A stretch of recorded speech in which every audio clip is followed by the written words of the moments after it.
Ahora, mi querido alumno, completando aún más las dos técnicas que acabamos de ver de la comunicación emocional, debemos de tener en cuenta 6 elementos del proceso de la solución de un conflicto. Y estas son las siguientes. La primera es que los conflictos se resuelven en frío. ¿Qué quiere decir esto? Darte un tiempo antes de contestar o de accionar tu comunicación. ¿Cuántas veces nos han mandado un WhatsApp en donde a lo mejor estábamos esperando a una persona, nos levantamos temprano esperando que esta persona estuviera en esa junta o estuviera en esa mesa, o que hubiéramos agendado que lo íbamos a ver temprano, y de repente esta persona nos dice en el último momento: sorry, lo siento, no voy a poder ir, y aparte te pone un emoji con una carita feliz. Entonces, hay personas incluso que cuando leen un mensaje de WhatsApp se salen hasta del grupo. O hay personas que en el último momento que están en la oficina reciben un correo electrónico, ya sea de su jefe, de su compañero de trabajo o de algún cliente, un proveedor, en donde lo leen y se empiezan a molestar porque le dan una interpretación emocional, y de repente empiezan a contestar ese correo electrónico y lo envían, y al día siguiente, tenemos una bomba atómica. Realmente contestaste cosas fuera de lugar. E incluso he escuchado a alumnos míos que cuando han recibido un correo electrónico le dan esa interpretación emocional y empiezan a escribirlo, y entonces lo guardan como borrador y vuelven a leer el mensaje que recibieron del día anterior, y entonces agarran y dicen: oye, pues hasta eso no era tan grave lo que me estaba diciendo, o realmente le estaba dando una interpretación que no era. Y entonces, la primera técnica, que los conflictos se resuelven en frío, quiere decir, ahora sí, como dice la frase, lo voy a consultar con almohada. Darte un tiempo antes de contestar un WhatsApp o un correo electrónico, o simplemente el decir algo que en algún momento dado lo puedes decir en una forma emocional, en una interpretación, en una forma subjetiva. Entonces, darte ese tiempo, 24 horas, deja que las emociones bajen, y vas a ver que ese mensaje que recibiste lo vas a interpretar de diferente manera. Y esto es porque ya no tienes una emocionalidad que tuviste en esos momentos. Y después vemos el segundo elemento, que es que los conflictos se resuelven personalmente, es decir, cara a cara. Y esto nos hace llevarnos al primer elemento del proceso del conflicto que vimos hace poco. Cuando tú escribes o mandas un WhatsApp o lo mandas por correo electrónico, pues bueno, tú le das una interpretación totalmente diferente. Y cuando tú ves a una persona para resolver ese problema, ese conflicto, o poderlo dialogar o discutir, entonces la tensión baja. Se ha comprobado que cuando una persona tú la ves, entonces la tensión baja. No quiere decir que el problema se disuelve, pero cuando ves a esa persona cara a cara, la tensión baja en una forma significativa. Y después vemos el tercer elemento, que es el paralenguaje. ¿Y esto qué quiere decir? Que cuando un conflicto tú lo enfrentas cara a cara, personalmente, con la otra persona, entonces debes de tener mucho cuidado en 4 factores principales. 1, el tono, como lo dices, el timbre de tu voz, lo que son las pausas y lo que son los gestos, que es tu comunicación no verbal. ¿Qué quiere decir? Que cuando tú vas a reclamar algo o vas a resolver un conflicto y entonces alzas la voz, entonces la otra persona, al alzar la voz, lo entiende como un ataque y también va a querer alzar la voz. Igual, las pausas son muy importantes dentro de la resolución de un conflicto. Cuando tú estás diciendo algo y haces una pausa, haces que esa persona ponga más atención con la última palabra que vas a decir. Y esto lo puedes ver cuando nosotros estamos relatando un cuento a un niño. Pues bueno, haces esas pausas y esas pausas hacen que el cerebro preste atención a lo que vas a decir. Entonces ese paralenguaje de buscar las pausas, el cuidar los tonos, el volumen de tu voz y también de tus gestos, definitivamente van a hacer que el conflicto o disminuya o crezca, ¿sí? Entonces, cuando tú haces algún gesto agresivo, la otra persona lo va a ver, lo va a interpretar, acuérdate del giro del símbolo, y le va a dar un significado. Así que cuando tenemos un conflicto, nuestros gestos deben de ser como relajados. Y otro tip que te doy es que cuando estés resolviendo un conflicto, no te le quedes viendo directamente a los ojos de esa persona. ¿Por qué? Porque se ha demostrado en los animales que cuando un animal ve a los ojos del otro animal, entonces es un signo de agresión. Y pues bueno, digo animales porque al final los seres humanos tenemos una parte animal. Entonces cuando tú ves a una persona directamente a los ojos con una cara amenazadora, entonces la otra persona reacciona. Acuérdate que estamos hablando del cerebro reptiliano y del cerebro emocional. Entonces da una interpretación de agresividad. Aquí lo que te recomiendo es que si vas a querer ver a esa persona, tú veas en esta parte, en lo que es en el entrecejo. Ahí es menos agresivo.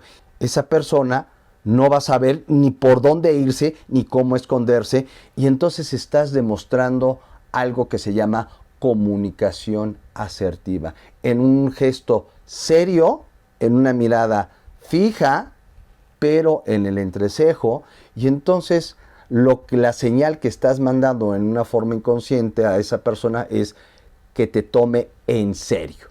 Y después tenemos el cuarto elemento, que es ponerse en lugar de la otra persona.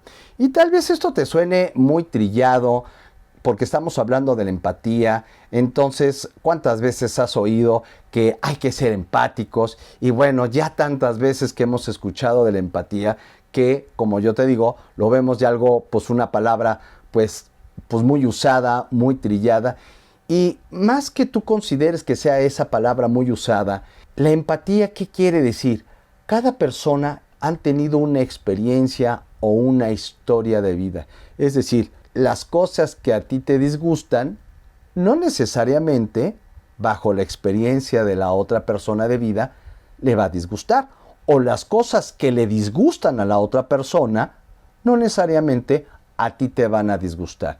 Entonces acuérdate que la empatía quiere decir que cada persona tiene una historia de vida. Así que cuando una persona se molesta por una frase, por una palabra que dijiste o por cierto tipo de conductas, acuérdate que esa persona lo que está conectando es con su pasado. Alguna experiencia es la que conecta, en la cual tuvo alguna situación de miedo, de enojo, de frustración o de invalidez. Entonces, cuando veas a esa persona que esté enojada y que se irrite contigo, entonces tienes que utilizar lo que es la capacidad de la escucha, escucharlo. Y te tienes que hacer una pregunta: ¿qué habrá pasado en su vida de esta persona que cuando yo le digo esto, o esta frase, o esta palabra, esta persona se enoja y pierde los estribos? Entonces la empatía es saber escuchar, ponerse en lugar de esa persona y decir: si yo estuviera en ese lugar de esta persona, sintiendo lo mismo al estar oyendo estas palabras que estoy diciendo, ¿cómo me pondría? Ojo, tener empatía no quiere decir que vas a solucionarle el problema a esta persona.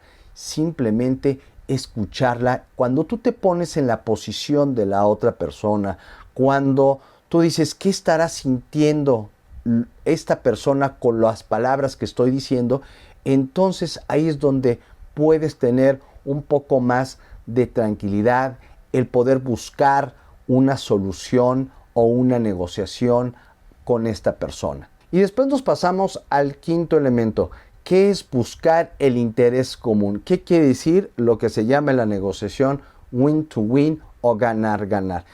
En un conflicto ahí es donde interviene la negociación. Es decir, habrá cosas que tú ganes y habrá cosas que tú tengas que ceder. Igual la misma persona. A lo mejor esa persona ganará algunas cosas, pero cederá en otras.